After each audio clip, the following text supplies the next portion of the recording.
Sesampainya di rumah, Ibu Army memasukkan bungkusan itu ke dalam penggorengan. Dan memang terjadi keanehan. Ternyata minyak goreng itu sudah tidak berbuih lagi. Dan benar juga selama 7 hari ada kabar dari saudaranya kalau saudaranya Ibu Army itu masuk ke dalam rumah sakit di opname.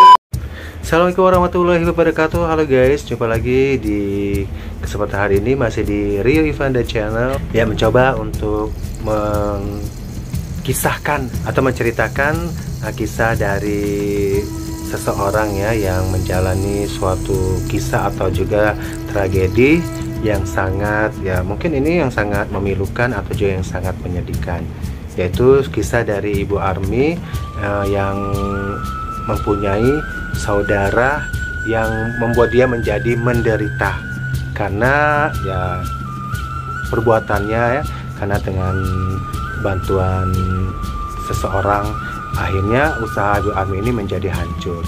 Nah, pada kesempatan hari ini kita akan mengikuti ceritanya Ibu Army seperti ini. Jangan kemana-mana, tapi sebelum kita mulai ini cerita, ada baiknya untuk selalu subscribe, like, comment, and share.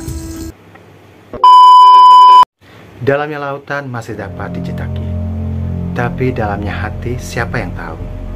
Ada beberapa macam sifat-sifat manusia dalam memperebutkan konsumen. Bila kalah, ia akan menerima apa adanya. Tapi ada juga yang tidak menerima kenyataannya. Ia akan menempuh segala cara untuk menaklukkan lawannya, yang telah membuat ia sakit hati karena kalah dalam usahanya tersebut. Dan hal ini yang paling banyak dilakukan oleh orang atau barisan sakit hati dengan jalan yang tidak kasat mata atau yang tidak bisa dilihat dengan mata biasa, yaitu dengan menggunakan ilmu hitam seperti teluh, santet, atau guna-guna dan masih banyak lainnya.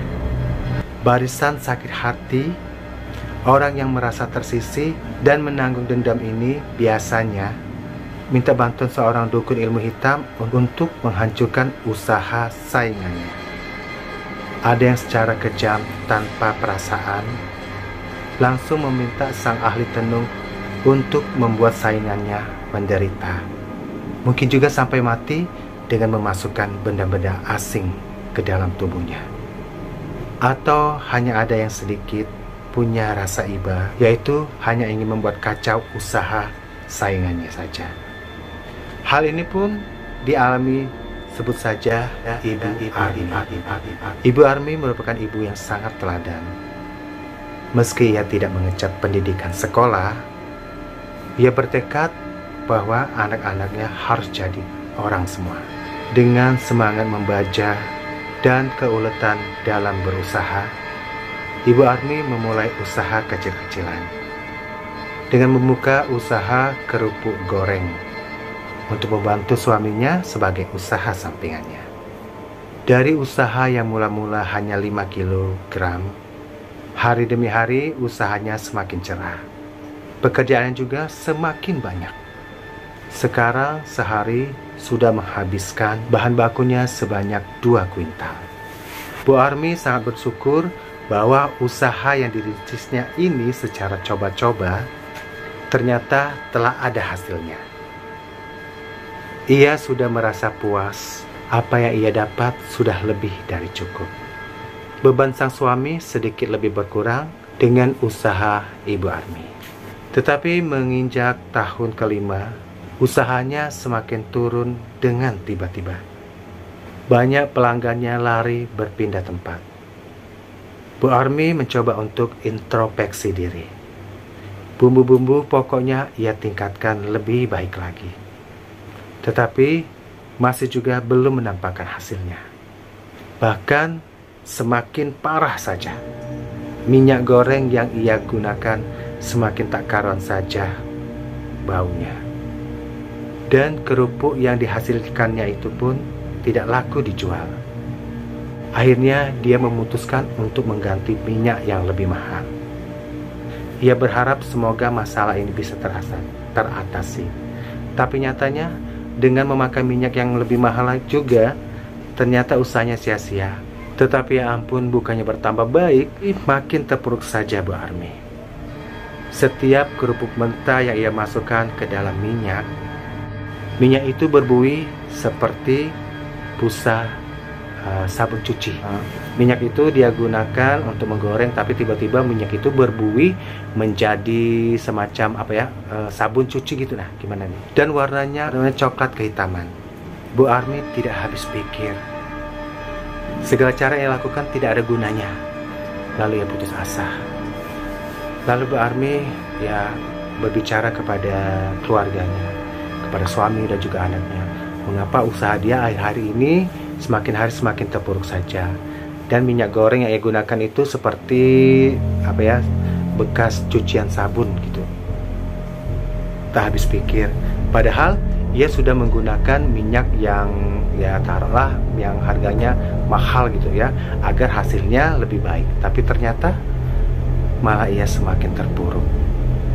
Dan ia semakin tidak mengerti apa yang sedang terjadi dengan usahanya ini.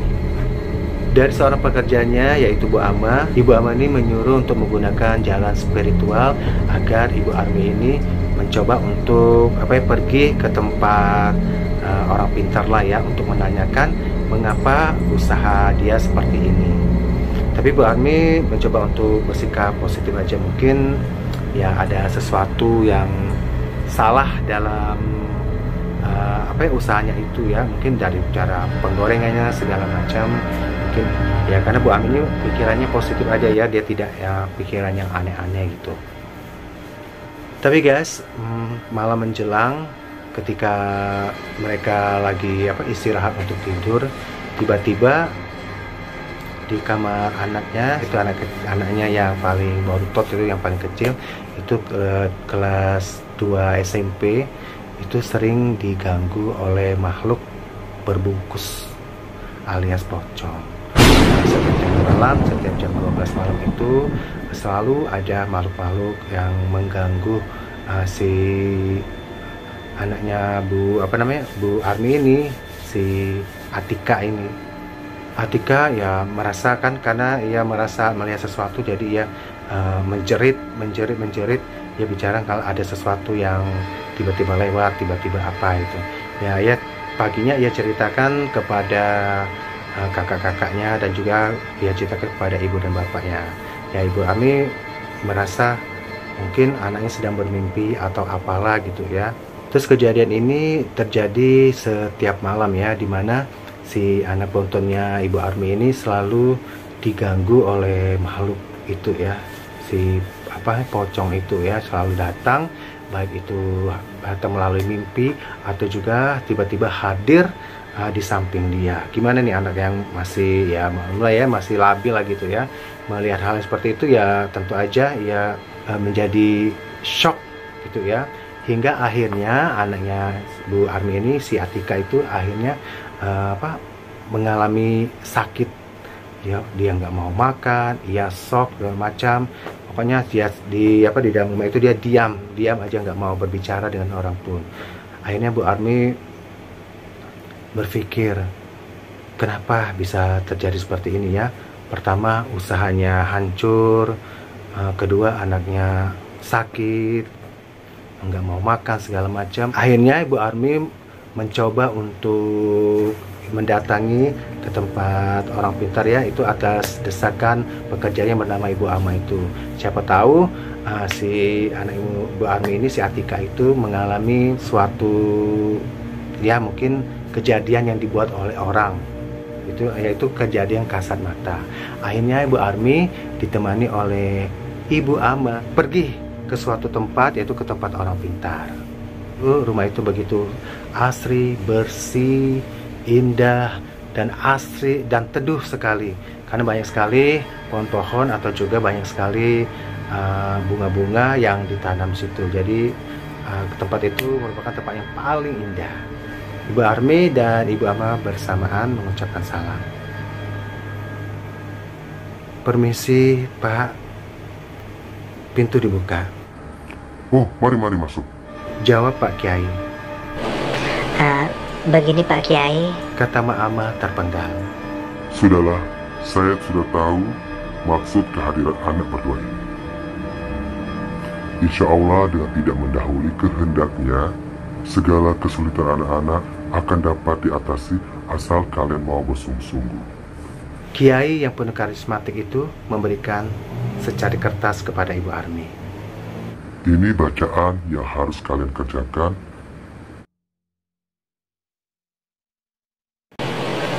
baik Kiai. Jawab Ibu Armi mantap, sambil memberikan amplop putih kepada Kiai. Sudah, serahkan saja amplop ini kepada masjid. Kata Kiai itu, ia tidak mau menerima amplop tersebut. Malam hari, Bu Armi melakukan sholat hajat dengan khusyuk. Setelah selesai sholat hajat, Ibu Armi membaca zikir, salawat, dan banyak lagi. Agar ia berharap semoga kesulitan ini cepat berlalu. Dan ternyata benar. Ketika malam ke-7, ia berzikir, ia melihat wajah seseorang yang ia kenal. Tapi ia bingung, apa makna dari semua ini? Ibu Armi tidak mau menebak-nebak. Lalu keesokan harinya, ia memutuskan untuk ketemu lagi atau untuk bertandang lagi ke rumah Bapak Kiai tersebut. Pagi-pagi sekali Bu Armi sudah berangkat dengan putranya ke desa Nguter. Selang setengah jam ia sudah sampai ke rumah yang teduh itu. Ia menceritakan segalanya yang terjadi selama 7 hari itu. Sebelumnya, kamu harus janji. Pertama, maafkan orang tersebut. Kedua, kamu harus menerima apa adanya bahwa tidak akan pernah terjadi apa-apa selama ini. Baik Kiai, saya janji. Kata Ibu Armi. Orang yang tampak dalam zikirmu itu memang ia yang telah membuat usahamu kacau dan membuat anakmu sakit. Ini aku berikan kepadamu bungkusan kecil. Setelah sampai di rumah, masukkan bungkusan kecil ini ke dalam penggorengan. Iya Kiai. Dan ingat, sepulang ini kau harus mengeduk tanah yang ada di depan rumahmu. Di situ ditanam seseorang untuk mencelakai anakmu yang kecil. Ambil dan bakar. Iya Kiai. Bu Armi semakin meringis. Ia benar-benar tidak mengerti mengapa semua ini harus terjadi. Ingat, dalam waktu 7 hari ini, bila ada tetanggamu yang sakit, kamu harus jenguk dia. Dan bila ia minta maaf, kamu harus maafkan. Selain itu, ziarahilah makam kedua orang tuamu. Setelah ia menerima benda kecil yang entah apa isinya itu, Ibu Armi langsung pulang. Dalam pikirannya, Ibu Armi masih bertanya-tanya. Kok tega ya sama saudara sendiri berbuat seperti itu? Iya, memang wajar ia berpikir begitu. Sebab yang tampak dalam zikirnya itu adalah orang atau keluarganya sendiri, yaitu sepupu Ibu Armi sendiri. Sesampainya di rumah, Ibu Armi langsung memasukkan bungkusan kecil itu ke dalam penggorengan. Dan memang terjadi suatu keanehan. Siangnya setelah untuk menggoreng, ternyata minyak goreng itu sudah tidak berbuih lagi. Bu Armi merasa bersyukur kepada Allah Subhanahu wa Ta'ala. Dan ia ingat apa yang dikatakan Kiai itu, bahwa ada sesuatu yang berada, ia tertanam di depan rumah. Lalu ia menyuruh anak laki-lakinya untuk mengeduk apa yang ada di depan rumah itu. Ternyata guys, di situ ada semacam kain kafan digulung-gulung, dikubur di depan rumahnya Ibu Armi itu. Ini yang menyebabkan si anaknya yang kecil ini, anaknya si Ibu Armi yang bernama Atika itu menjadi sakit, dan juga ia terus dimimpiin atau didatangi oleh si pocong. Ternyata ini kiriman dari saudaranya Ibu Armi juga. Dan benar juga, selama 7 hari ada kabar dari saudaranya kalau saudaranya itu sedang diopname di rumah sakit. Seperti anjuran kiai itu, Ibu Army dan keluarga menjenguk saudaranya atau sepupunya itu di rumah sakit. Dan apa yang terjadi di Shell, Pak Karno? Mi, aku minta maaf atas kesalahan yang aku lakukan selama ini. Sudahlah, Kang. Yang penting Kang Karmo cepat sembuh ya. Jangan banyak pikiran. Kata Bu Army berlapang dada. Keluarga Pak Karmo tertunduk diam dengan disaksikan banyak tetangga yang kebetulan waktu itu membesuk. Kebusukan hati Karmo telah ia ungkapkan sendiri. Dengan kebesaran hati, Ibu Army harus memaafkannya. Pada hari Jumat, Bu Army dan keluarga nyekar ke makam kedua orang tuanya. Dan ia mau menabur bunga. Di atas nisan Eyang Karta, ayahnya Ibu Army, ada kerupuk mentah sebanyak 7 buah. Dan secarit kertas bertuliskan, Aku minta maaf. Seberapa kesalahanku. Tiap hari aku dimarahi oleh Mbak Karto. Maafkan aku ya Mbak. tulis bacaan di kertas itu. Bu Army sudah tahu dari mana surat itu berasal. Rupanya sebelum mengerjain Bu Army, Pak Karmo mengambil kerupuk mentah kepunyaan Ibu Army dulu, sebanyak 7 buah. Dan merasa bersalah kepada diri sendiri, ia merasa dikejar-kejar oleh arwahnya Pak Karto, bapaknya Ibu Army. Meskipun sekarang usaha Ibu Army tidak sebesar yang dulu, ia sudah sangat senang dengan semua ini.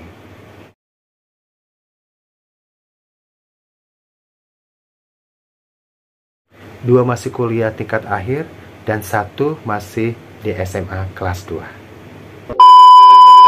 Ya, diambil dari kisah ini bahwa memang dalam suatu persaingan usaha itu ya ada semacam orang yang merasa bahwa dia tersaingi dalam usahanya. Padahal kan rezeki itu masing-masing. Rezeki itu telah diberikan oleh Allah kepada kita untuk porsi masing-masing.